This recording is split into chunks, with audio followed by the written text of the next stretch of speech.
TRP நடத்தக்கூடிய TET exam வந்து எப்போ கால்பர் பண்ணுவாங்க, டெட் எக்ஸாமுக்கு வந்து படிக்கலாமா வேண்டாமா அப்படிங்கிற மாதிரி நிறைய பேர் வந்து கொஸ்டின் கேட்குங்க.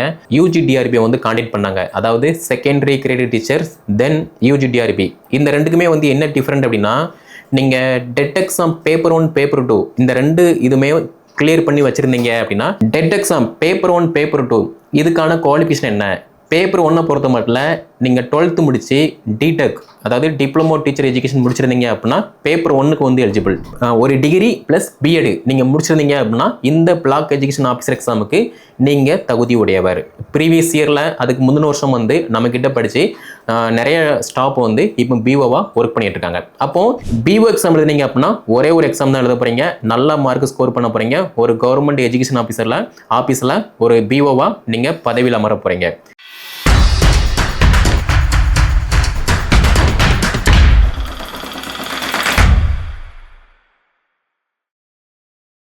டிஆர்பி நடத்தக்கூடிய டெட் எக்ஸாம் வந்து எப்போ கால்பர் பண்ணுவாங்க, டெட் எக்ஸாமுக்கு வந்து படிக்கலாமா வேண்டாமா அப்படிங்கிற மாதிரி நிறைய பேர் வந்து கொஸ்டின் கேட்குங்க. உங்கள் எல்லாருக்குமே தெரியும், ஆல்ரெடி 2014க்கு அப்புறமா TET exam paper 1 paper 2 pass பண்ணி கிட்டத்தட்ட 1 லட்சத்துக்கும் மேற்பட்ட ஆசிரியர்கள் இருந்துகிட்டு இருக்காங்க.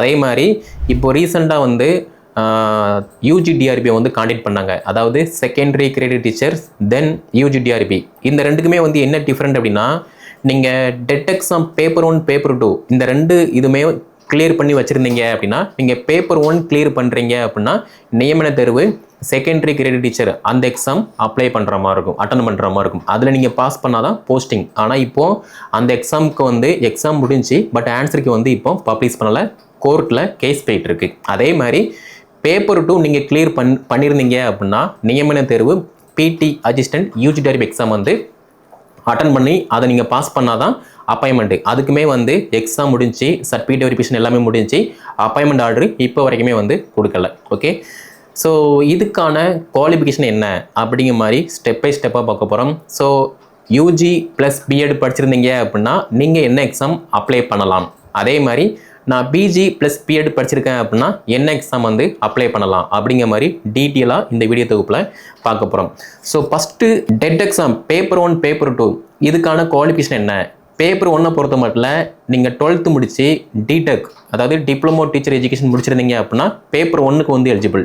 ஓகே, அப்போது நீங்கள் பேப்பர் 1 பாஸ் பண்ணி வச்சுருக்கீங்க, அடுத்து வரக்கூடிய எக்ஸாமில் பாஸ் பண்ணிட்டீங்க அப்படின்னா அடுத்து வரக்கூடிய செகண்டரி கிரேட் டீச்சர் எக்ஸாம் இந்த எக்ஸாமை நீங்கள் கிளியர் பண்ணுற பட்சத்தில் அப்பாயின்மெண்ட் வந்து போடுவாங்க. 1க்கு 2 எக்ஸாம் வந்து எழுதணும். ஓகே, அதே மாதிரி நான் பேப்பர் 2 எலிஜிபிளாக இருக்கேன், அதுக்கு என்ன குவாலிஃபிகேஷன் அப்படின்னா யூஜி ப்ளஸ் பிஎட் அதாவது பிஏ பிஎஸ்சி வித் பிஎட் முடிச்சிருந்தீங்க அப்படின்னா நீங்கள் பேப்பர் 2க்கு வந்து எலிஜிபிள்.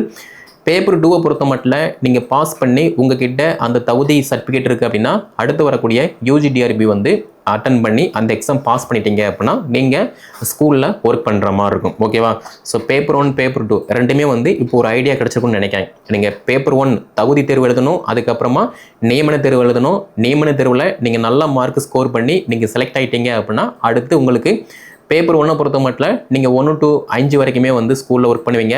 பேப்பர் 2 பொறுத்த மட்டும் 6 to 10 வரைக்குமே ஸ்கூலில் வந்து ஒர்க் பண்ணுவீங்க. இதுதான் வந்து பேப்பர் 1 பேப்பர் 2க்கான நிலைப்பாடு. ஓகே, நெக்ஸ்ட் என்ன அப்படின்னா இந்த பேப்பர் 1 பேப்பர் 2க்கு எப்படி ப்ரிப்பரேஷன் பண்ணணும் அப்படிங்கிற மாதிரி ஒரு கொஸ்டின். பேப்பர் 1 பொறுத்த மட்டும் நீங்கள் 1லேருந்து 6ஆம் வகுப்பு வரைக்குமே படித்தீங்க அப்படின்னா பேப்பர் 1 வந்து ஈஸியாக கிளியர் பண்ணிடலாம். பேப்பர் 2 பொறுத்த மட்டும் நீங்கள் 6லேருந்து 12ஆம் வகுப்பு வரைக்கும் நல்லா படிச்சிங்க அப்படின்னா பேப்பர் 2 வந்து ஈஸியாக கிளியர் பண்ணிடலாம். 10 வரைக்கும் படித்தா போதுமானது, பட் +2 வரைக்கும் நம்ம படித்தோம் அப்படின்னா இன்னுமே வந்து நல்லா ஸ்ட்ராங்காக கவர் பண்ண முடியும். ஓகேவா, இதுதான் வந்து பேப்பர் 2க்கான நிலைப்பாடு. நீங்கள் ஸ்கூல் புக்கு நல்லா கவர் பண்ணி படிச்சிங்க அப்படின்னா கிளியர் பண்ணிடலாம். ஓகே, இப்போது நீங்கள் ஒரு கேட்கலாம், சார் 1க்கு 2 எக்ஸாம் எழுதுகிறோம் இதில் வந்து நிறைய பேர் வந்து போட்டி போடுவாங்க, ஆல்ரெடி பாஸ் பண்ணவங்களுக்கே இங்கே வந்து வேலை கொடுக்கல, அப்போ நான் என்ன பண்ணலாம் அப்படின்னா இன்னொரு வழி இருக்குது. அது என்ன அப்படின்னா பிளாக் எஜுகேஷன் ஆஃபீஸர் வட்டார கல்வி அலுவலர் B1 சொல்லுவோம், அந்த எக்ஸாமே நீங்கள் எலிஜிபிள். அதுக்கு என்ன குவாலிஃபிகேஷன் அப்படின்னா BA BEd plus BSc BEd இந்த ரெண்டில் ஏதாவது ஒன்று, பிஏ பிஎட் பிஎஸ்சி பிஎட் ஒரு டிகிரி ப்ளஸ் பிஎட் நீங்கள் முடிச்சிருந்தீங்க அப்படின்னா இந்த பிளாக் எஜுகேஷன் ஆஃபீஸர் எக்ஸாமுக்கு நீங்கள் தகுதி உடையவர். ப்ரீவியஸ் இயரில் அதுக்கு முந்தின வருஷம் வந்து நம்மக்கிட்ட படித்து நிறைய ஸ்டாஃப் வந்து இப்போ பிஓவாக ஒர்க் பண்ணிட்டு இருக்காங்க. அப்போது இந்த பிஓக்கான சிலபஸ் என்ன அப்படிங்கிற மாதிரி கேட்டிங்க அப்படின்னா வேறு எதுவுமே கிடையாது. 110 கொஸ்டின் வந்து ஜென்ரல் ஸ்டடீஸ்லேருந்து கேட்பாங்க. Science, maths, history, geography, polity, Tamil, English, இந்த மாதிரி 110 கொஸ்டின் இருக்கும். இது எல்லாமே ஜென்ரல் ஸ்டடீஸு. இது போக 30 கொஸ்டின் வந்து பார்த்தோம் அப்படின்னா கல்வி உளவியல், இதிலிருந்து 30 கொஸ்டின் கேட்பாங்க. 10 கொஸ்டினை பொறுத்த மட்டும் கரண்ட் அஃபேர் ஜிகே ஒரு 10 கொஸ்டின், டோட்டலாக 150 கொஸ்டின் வந்து கவர் ஆகுது. இதை நீங்கள் ஃபாலோ பண்ணி படிக்கிற பட்சத்தில் ஈஸியாக பிஓ எக்ஸாம் வந்து கிளியர் பண்ண முடியும். பிஓ எக்ஸாம் நீங்கள் கிளியர் பண்ணிட்டீங்க அப்படின்னா அடுத்த ஸ்டேஜ் வந்து சர்டிஃபிகேட் வெரிஃபிகேஷன், அதுக்கப்புறமா அப்பாயின்மெண்ட் ஆர்டர். ஓகேவா? இதுக்கு வந்து ஒரே தேர்வு தான், ஈஸியாக வந்து எக்ஸாம் பாஸ் பண்ணலாம். ஓகே, நல்லா படிச்சிங்க அப்படின்னா ஈஸியாக பாஸ் பண்ணலாம். சார் நான் வந்து பிஏ பிஎட் அப்படி இல்லைனா பிஎஸ்சி படி முடிச்சிருக்கேன், எனக்கு வந்து ஒரு எஜுகேஷன் ஃபீல்டை நான் சர்வீஸ் பண்ணணும் அப்படின்னா நீங்கள் அழகாக பிஓ எக்ஸாம் வந்து தேர்ந்தெடுக்கலாம். ஓகேவா? இது வந்து பிஓ எக்ஸாமுக்கான மெத்தடு. சார் இது ரெண்டுமே என்கிட்ட இல்லை, என்கிட்ட வந்து யூஜி ப்ளஸ் பிஎட் அதே மாதிரி பிஜி ப்ளஸ் பிஎட் இருக்குது அப்படின்னா நீங்கள் பண்ண வேண்டியது பிஓ எக்ஸாம் ப்ரிப்பரேஷன் பண்ணுங்கள். சேம் டைம் வந்து பிஜிடிஆர்பி எக்ஸாம் ப்ரிப்பரேஷன் பண்ணுங்கள். பிஜிடிஆர்பி எக்ஸாமை பொறுத்த மட்டும் உங்கள் எல்லாருக்குமே தெரியும், இப்போ ரீசெண்டாக வந்து சிலபஸை மாற்றிட்டாங்க, எல்லாமே நியூ சிலபஸ் தான். நியூ சிலபஸை பொறுத்த மட்டும் கரண்டில் ஒரு ஸ்டூடெண்ட்டுக்கு என்ன வேணுமோ, ஒரு டீச்சருக்கு என்ன வேணுமோ அதுக்கு தகுந்த மாதிரி நிறைய அப்டேட்டோட இந்த நியூ சிலபஸ் வந்து செட் பண்ணியிருக்காங்க. படிக்க அவ்வளோ இன்ட்ரெஸ்ட்டாக இருக்குது. அப்போ இதுக்கான எக்ஸாம் பேட்டர்ன் என்ன? ஃபஸ்ட்டு தமிழ் தகுதி தேர்வு வந்து எழுதணும். தமிழ் தகுதி தேர்வை பொறுத்த மட்டும் ரொம்ப சிம்பிள் தான், கஷ்டம்லாம் பட தேவையில்லை. ஜஸ்ட் நம்ம வந்து படித்தா மட்டும் போதுமானது. அதே மாதிரி மெயின் எக்ஸாமை பொறுத்த மட்டும் 110 கொஸ்டின் மேஜர்லேருந்து மட்டுமே கேட்பாங்க. 30 கொஸ்டின் கல்வி உளவியல், ஒரு 10 கொஸ்டின் நடப்பு நிகழ்வுகள், அதே மாதிரி பொது அறிவு, இதெல்லாம் சேர்த்து 150 கொஸ்டின். இப்போ 150க்கு நம்ம எவ்வளோ மார்க் எடுக்கணும் அப்படிங்கிற மாதிரி கேட்டிங்கன்னா உங்களோட மேஜரில் ஒரு 85+ஓ ஒரு 95+ஓ ஸ்கோர் பண்ணணும். ஓகே, அதே மாதிரி மேஜரை மட்டும் நம்ம படித்து பாஸ் பண்ண முடியாது.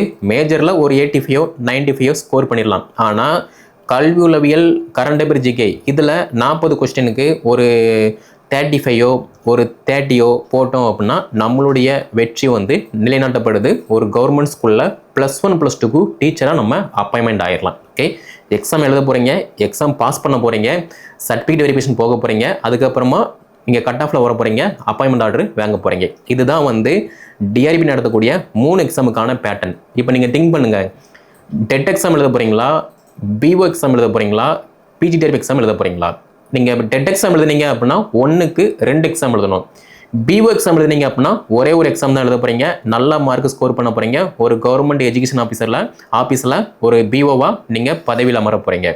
அதே மாதிரி எனக்கு இது ரெண்டுமே வேண்டாம், என்கிட்ட பிஜி ப்ளஸ் பிஎட் இருக்குது, நான் +1 +2க்கு இந்த சப்ஜெக்ட்டுக்கு நான் டீச்சராக போக போகிறேன் அப்படின்னா பிஜிடிஆர்பி எக்ஸாமுக்கு வந்து ப்ரிப்பரேஷன் பண்ணுங்கள்.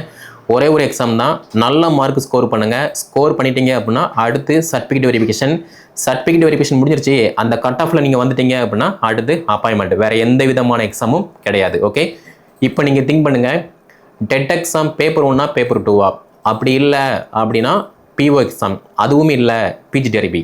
இந்த 3 எக்ஸாம் இருக்குது. ஆனால் என்கிட்ட பிஜி ப்ளஸ் பிஎட் இருக்குது அப்படின்னா பிஜிடிஆர்பி, யூஜி ப்ளஸ் பிஎட் இருக்குது அப்படின்னா பிஓ எக்ஸாம், இல்லை எனக்கு வந்து டெட் எக்ஸாம் போதும் அப்படிங்கிற மாதிரி நீங்கள் தேர்ந்தெடுக்கீங்க அப்படின்னா அது உங்களுடைய கடமை. ஓகே, நீங்கள் எப்படினாலுமே நீங்கள் தான் படிக்க போகிறீங்க, நீங்கள் தான் வேலை பார்க்க போகிறீங்க. எப்போதுமே வந்து நம்மளுடைய கனவுகள் உயர்வாக இருக்கும்போது தடுக்கி விழுந்தோம் அப்படின்னா அதுக்கு அடுத்துள்ள பதவியில் ஈஸியாக வந்து விழுந்துடும். ஃபார் எக்ஸாம்பிள் இப்போ யூபிஎஸ்சி வந்து நிறைய பேர் ப்ரிப்பரேஷன் பண்ணுவாங்க. அங்கே வந்து 1 மார்க் 2 மார்க்கு மெயின்ஸு இன்டர்வியூவில் வந்து தடுக்கி விழுந்துருவாங்க. ஆனால் அடுத்து டிஎன்பிசி நடத்தக்கூடிய குருஃபோன் எழுதுவாங்க. குருஃபோனில் ஈஸியாக டெப்டி கலெக்டராகவோ ஒரு டிஎஸ்பியாவோ அதே மாதிரி ஒரு மாவட்ட ஃபயர் அண்ட் ரெஸ்கியூ ஆஃபீஸராகவோ பதவியில் அமர்ந்துருவாங்க. அப்படி இருக்கும்போது நம்மளுடைய கனவுகள் உயர்வாக இருக்கும்போது ஈஸியாக தடுக்கி விழும்போது அதுக்கு அடுத்துள்ள பதவியில் விழுந்துருவோம், ஈஸியாக வந்து பேரலாம். இதையெல்லாம் தாண்டி என்னுடைய கனவு ஒரு டிஓ எக்ஸாம், டிஸ்ட்ரிக்ட் எஜுகேஷனல் ஆஃபீஸராக இருக்குது அப்படின்னா அதுக்குமே வந்து டிஎன்பிசி போர்டு வந்து எக்ஸாம் காண்டக்ட் பண்ணுறாங்க. அதுக்குமே நீங்கள் ப்ரிப்பரேஷன் பண்ணலாம். ஓகே, எந்த தேர்வுக்கு நீங்கள் ப்ரிப்பரேஷன் பண்ணாலுமே நீங்கள் தான் படிக்கணும். நான் வந்து சொல்ல தான் முடியும், இந்த எக்ஸாம் இருக்குது, இதுக்கு நீங்கள் ப்ரிப்பரேஷன் பண்ணுங்கள் அப்படிங்கிற மாதிரி சொல்ல தான் முடியும். ஒரு வழிகாட்டல் இருக்கும். ஆனால் படிக்க வேண்டியது எல்லாமே நீங்கள் மட்டும்தான் படிக்கணும். ஸோ திங்க் பண்ணி பாருங்கள், படிக்க ஸ்டார்ட் பண்ணுங்கள். வேலை வாய்ப்புகள் நிறையா இருக்குது. நம்மளும் மற்றவங்க பார்த்து பிஎட் படித்தோம் வீட்டில் சும்மா இருக்கோம் அப்படிங்கிற மாதிரி இல்லாமல் நம்ம படித்த கல்விக்கு ஒரு புத்துயிர் கொடுக்கணும், உயிர் கொடுக்கணும் அப்படின்னா அதுக்கு நீங்கள் முயற்சி பண்ணணும். ஓகே, இந்த சொசைட்டியை பொறுத்த மட்டும் எவ்வளோ கவர்மெண்ட் ஜாப் இருக்குது. பட் இருந்தாலுமே ஒரு ஆசிரியருக்குன்னு சொல்லி தனி மதிப்பு இருக்குது. நீங்கள் இருக்கிற ஸ்ட்ரீட்டு, இந்த சொசைட்டி எக்ஸெட்ரா. நம்ம டீச்சர்னு சொல்கிறது வேறு, ரிட்டையர்டு டீச்சர்னு சொல்கிறது வேறு. பட் இருந்தாலுமே எப்போ எங்கேனாலுமே டீச்சர்னு மட்டும் சொல்லுவாங்களே தவிர வேறு எதுவுமே வந்து சொல்ல மாட்டாங்க. ஓகே, ஸோ திங்க் பண்ணி பாருங்கள். டெட் எக்ஸாமா, பிஜிடிஆர்பியா, பிஓ எக்ஸாமா, டிஓ எக்ஸாமா எக்ஸெட்ரா. திங்க் பண்ணுங்கள், படிக்க ஸ்டார்ட் பண்ணுங்கள். நம்ம அகாடமி சார்பாக TET exam paper 1, paper 2, PO exam, PGTRB exam, அதே மாதிரி DO exam, polytechnic college lecture exam etcetera, இது எல்லாத்துக்குமே வந்து டெஸ்ட் சீரிஸ். அதே மாதிரி பிஜிடிஆர்பியை பொறுத்த மட்டும் new syllabus wise material plus test page எல்லாமே காண்டாக்ட் பண்ணுறோம். கீழே டிஸ்கிரிப்ஷனில் வாட்ஸ்அப் நம்பர், காண்டாக்ட் நம்பர் எல்லாமே கொடுத்துருக்கேன். அதை காண்டாக்ட் பண்ணி என்ன டீட்டெயில்னு கேட்டு படிக்க ஸ்டார்ட் பண்ணுங்கள். நீங்கள் படிக்க ஸ்டார்ட் பண்ணிட்டீங்க அப்படின்னாலே ஈஸியாக வந்து உங்களுக்கான கனவு வந்து பழிக்க போகுது. அதுக்கான முயற்சி, பயிற்சி நீங்கள் எடுக்கணும். நீங்கள் மட்டும்தான் எடுக்கணும், வேறு யாருமே வந்து சப்போர்ட் பண்ண மாட்டாங்க. ஓகே, சேம் டைம் இந்த வீடியோ தொகுப்பை பிஎட் படிச்சுட்டு வீட்டில் இருப்பாங்க, அவங்களுக்கு வந்து ஷேர் பண்ணுங்கள். அதே மாதிரி பிஎட் முடிச்சுட்டு சம்மந்தமே இல்லாமல் ஒரு ப்ரைவேட் கம்பெனியில் வந்து வேலை பார்த்துட்டு இருப்பாங்க, அவங்களுக்குமே வந்து ஷேர் பண்ணுங்கள். அவங்களும் வந்து ஒரு புரிந்து அடுத்து என்ன பண்ணணும் அப்படிங்கிற மாதிரி ஒரு ஐடியா கிடைக்கும், படிக்க ஸ்டார்ட் பண்ணட்டும். ஸோ மேலும் தகவல் பெற நம்முடைய சேனல் நீங்கள் சப்ஸ்கிரைப் பண்ணல அப்படின்னா சப்ஸ்கிரைப் பண்ணிக்கோங்க. அடுத்த ஒரு வீடியோ தொகுப்பில் பார்க்கலாம். நன்றி.